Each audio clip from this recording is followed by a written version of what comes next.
Federal government gets revenue boost as oil prices near $60 per barrel. PENCOM moves to curb unfunded retirement savings accounts. Central Bank of Nigeria warns Nigerians as police nabs fake investment agent.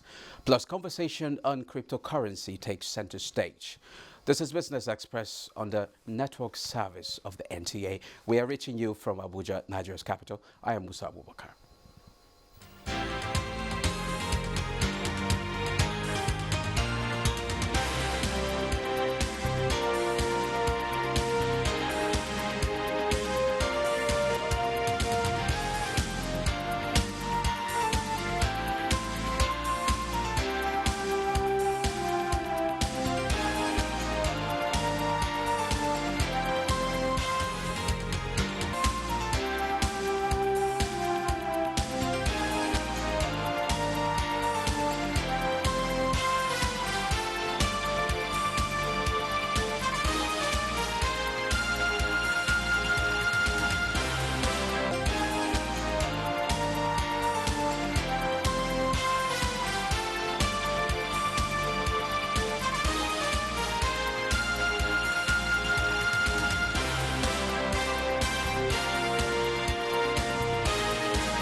Now let's bring you up to speed with business development.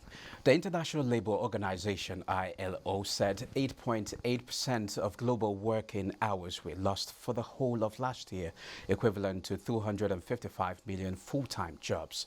According to the ILO, this is approximately 4 times greater than the number lost during the 2009 global financial crisis. The International Labour Body said the massive losses resulted in an 8.3% decline in global labor income, equivalent to $3.7 trillion or 4.4% of global gross domestic product. The worst affected sector was accommodation, food services, where employment declined by more than 20% on average, followed by retail and manufacturing.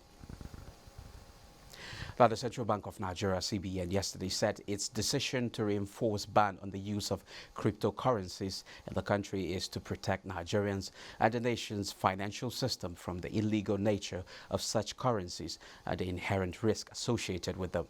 Following the outcry in some quarters against the decision, the CBN, in a statement at the weekend signed by the acting Director of Corporate Communications, or CETA, said due to the fact that cryptocurrencies are largely speculative, anonymous and untraceable, they are increasingly being used for money laundering, financing terrorism and other criminal activities.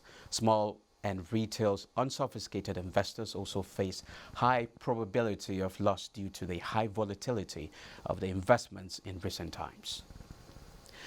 In 2017, the CBN issued a similar circular banning transactions in all forms of virtual currencies.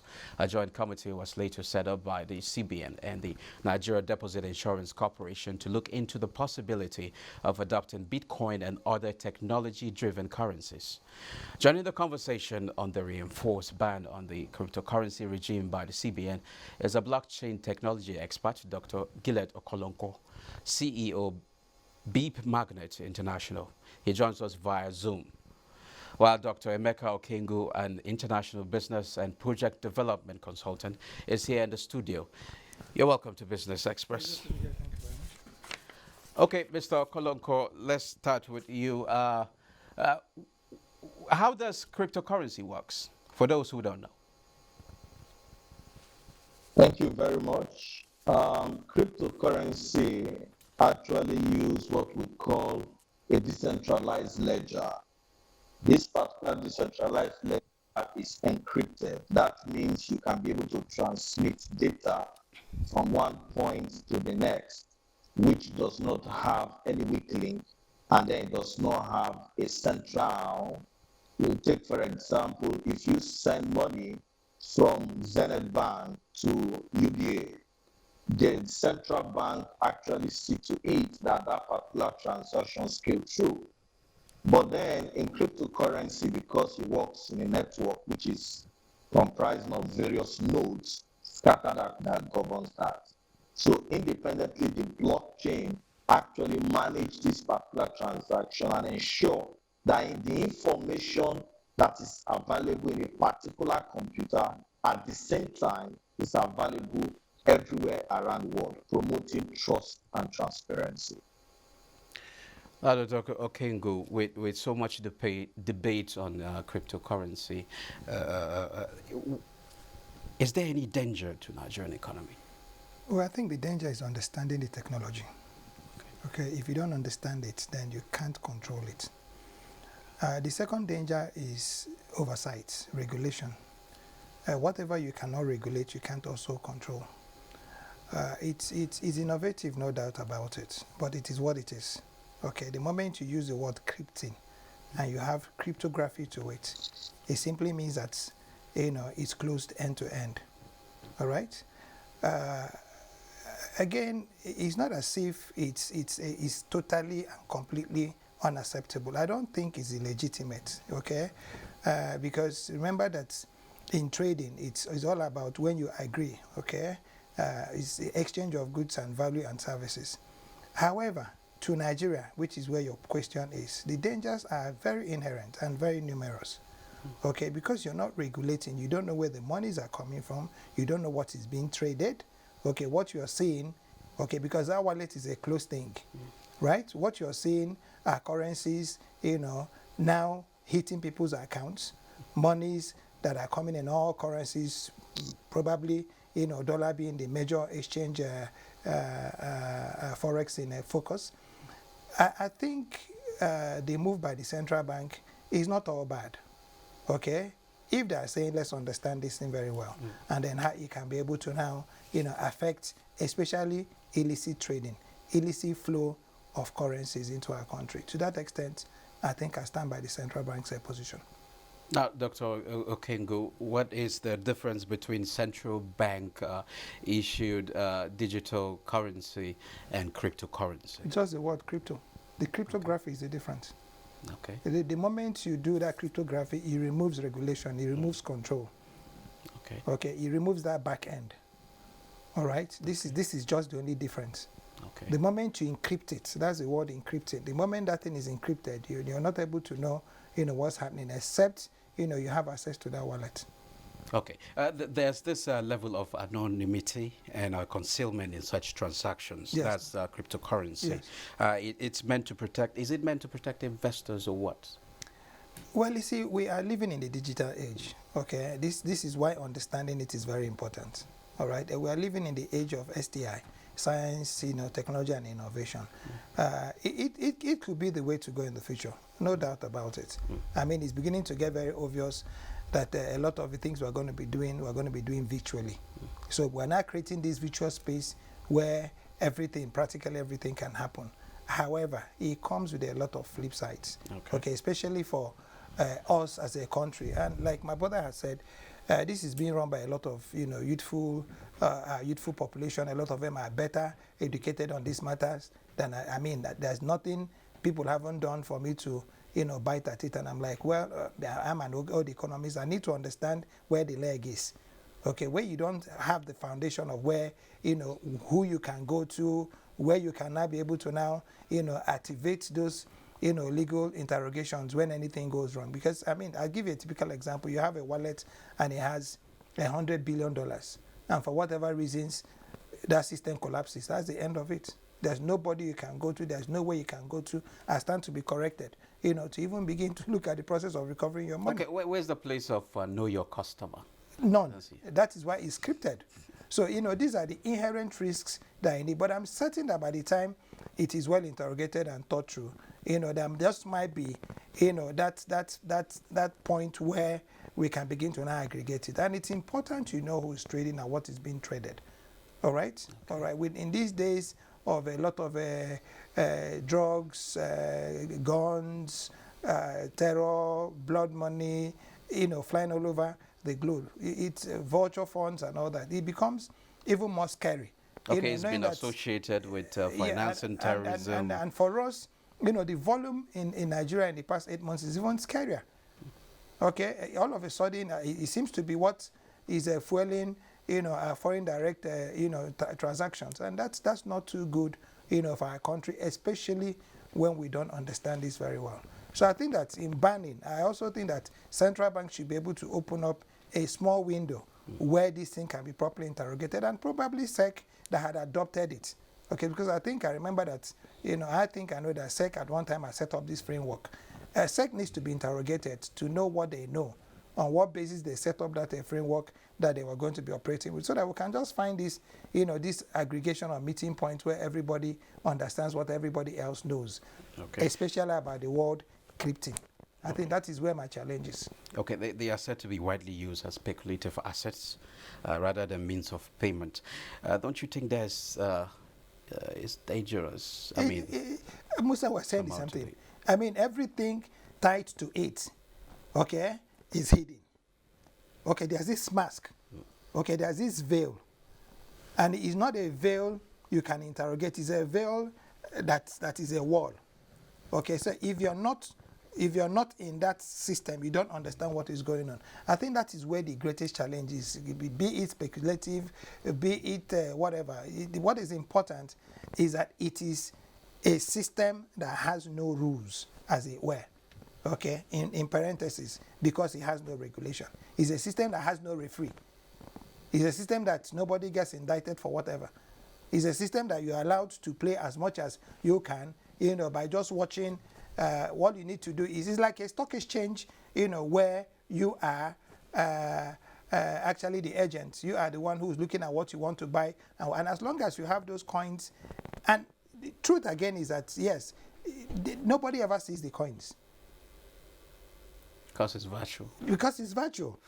Do you understand what I'm saying? So it's a creation of somebody who's very innovative. I mean, whoever it is, and I think it's a China. And what again should be able to trigger some thoughts in our head is that this Bitcoin, which is the first that was produced, I think in 2009 or so, was actually produced by a Chinese person.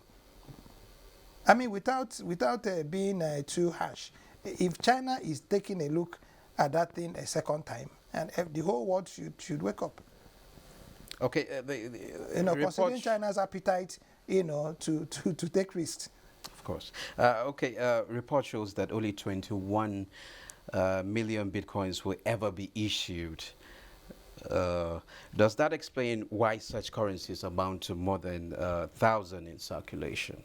And what's the implication? No, that's the Bitcoin. What about the other one? I think there's one they call the Elixir or Election or something. What about the Zuga coin? What about the one, that even the musical star is trying to put together in Nigeria? So we are not just talking about Bitcoin.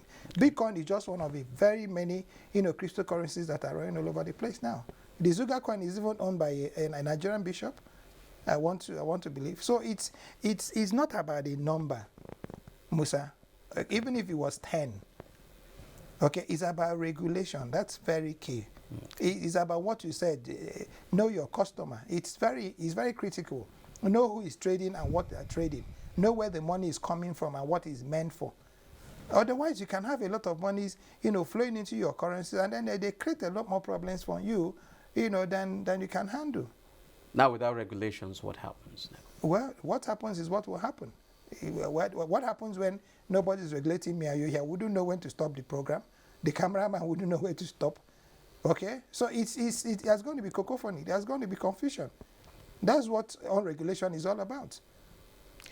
Okay, Bitcoin is blockchain technology is here to actually stay, as well as just like an artificial intelligence. Yes. How can we better understand the working of these things? Well, for me, if I were a government, I would have set up a study. I would have set up, some kind of institution to understudy, the new world order, the new world economic order. It's here. I don't see us doing that. I don't see us partnering with institutions, to be able to now actually get people to start taking diplomas on cryptocurrency management and all that. If we started that, even artificial intelligence, these are the kind of things I expect, the Ministry of Science and Technology and the Ministry of Education in collaboration to be promoting. Okay, it's not for us to come and then give our elementary knowledge of what it is. I mean, somebody should be able to drill it down. And we can only drill it down when we now, properly process it. Get people to actually start getting diplomas in cryptocurrencies management and even, operations. So that way, let's not understand the thinking behind this guy who says, okay, fine, we don't want anybody to start harassing you, we don't want any regulations. It was like in the days of the hippies where some people decided, okay, they wanted to live free and they're wide. Does it have anything to do with the psyche? I mean, how can it be of benefit that everybody is living free and wide? Okay, what is it going to be leading to? Okay. So these are the issues that are consequent upon, not having this thing properly interrogated. Okay, Dr. Kolonko, how do we understand cryptocurrency better? Well, to understand cryptocurrency better, I think it is all about a medium of transaction that is safer, faster, and then it has decentralization.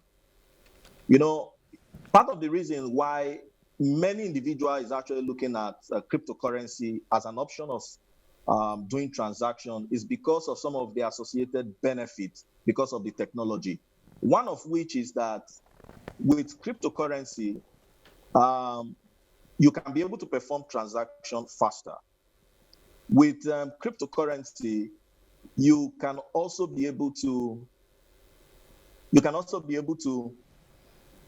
avoid certain form of fees that is actually collected from the traditional space. With cryptocurrency, you can be able to move from one asset to another particular asset. So these are some of the benefits that is associated. But one thing we must also understand is that I'm talking from the perspective of the technology itself, because blockchain technology and cryptocurrency are two different things.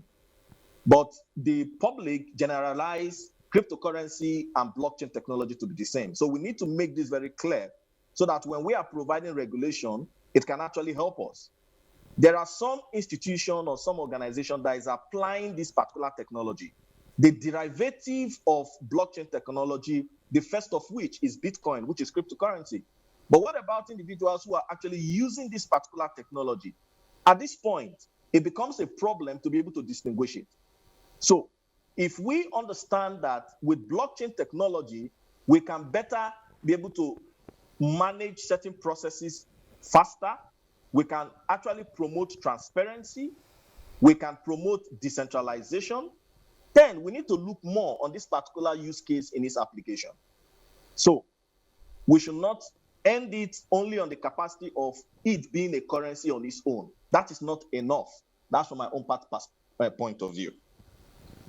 Well, thank you very much, Dr. Gillett Okolonko, CEO of Beep Magnet International, and Dr. Emeka Okengo. Thanks for your contribution. Pleasure. Thank you very much for having me. The first trading week on the Nigerian stock market ended negative as the NSE All-Share Index lost 1.66%. Emeka Oko has a review of market activities for last week. Hello and welcome to the market review for week ended 5th February. My name is Neka Oko. A total of 2.7 billion shares worth 29.6 billion naira in 31,308 deals were traded last week by investors on the floor of the exchange. The NSE All-Share Index depreciated by 1.66% to close the week at 41,709.09, with market capitalization also dropping to 21.8 trillion naira. All other indices finished lower with the exception of NSE Growth Index, which appreciated by 3.26%, while the NSE-SM Index closed flat. Financial services industry measured by volume led the activity chart with 1.9 billion shares valued at 20.3 billion naira traded in 15,160 deals. The conglomerates industry followed with 264.7 million shares. The third place was the consumer goods industry. Trading in the top three equities were Union Bank of Nigeria, First Bank Holding, and Transnational Corporation of Nigeria. They mutually accounted for 859.8 million shares worth 4.2 billion naira in 2,459 deals. A total of 238,451 units of exchange-traded products, ETPs, valued at 1.7 billion naira were traded last week in 38 deals, as well as 8,002 units of federal government bonds valued at 9.1 million naira. 22 equities appreciated in price during the week, 60 equities depreciated in price, while 80 equities remained unchanged. And that's the market review. I am Neka Uko. It's been a negative run and the week ended, but with the smiles on the face of Bossede Ebel, it seems the bulls have returned. Bossede, it's over to you. Hello and welcome to the markets. I am Bossede Ebel.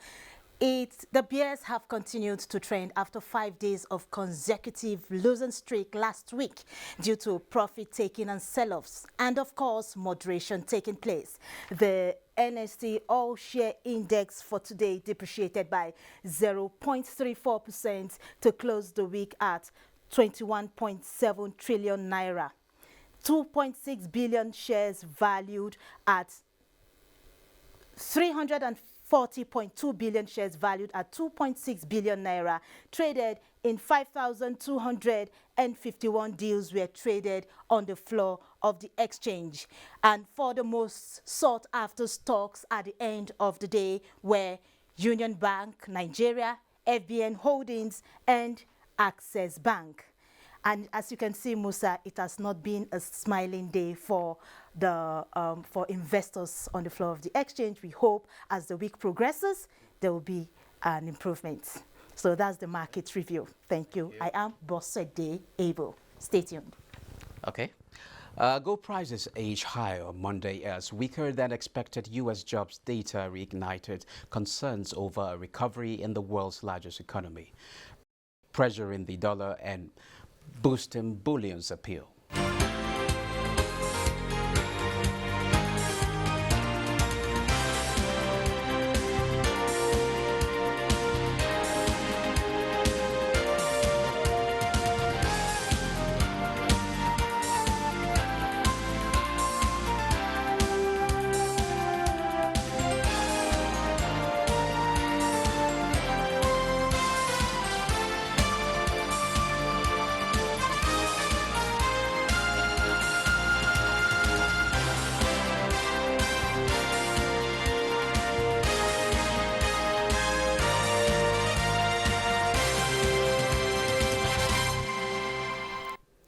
Oil prices rose on Monday with Brent futures nearing $60 a barrel, boosted by supply cuts among key producers and hopes for further U.S. economic stimulus measures to boost demand. Brent crude for April touched a high of $59.95 a barrel, up 51 cents. U.S. West Texas Intermediate crude futures advanced 54 cents to $57.39 a barrel, the highest since January last year. Asia-Pacific stocks rise. China announces new anti-monopoly rules aimed at tech giants. Muplan.Kok reports. Stocks in Africa started the week mixed, with South Africa's JSE Africa Top 40, Ghana's GSE Composite Index and Tunisia's Tune Index posting gains, while futures in Kenya and Namibia opened negative.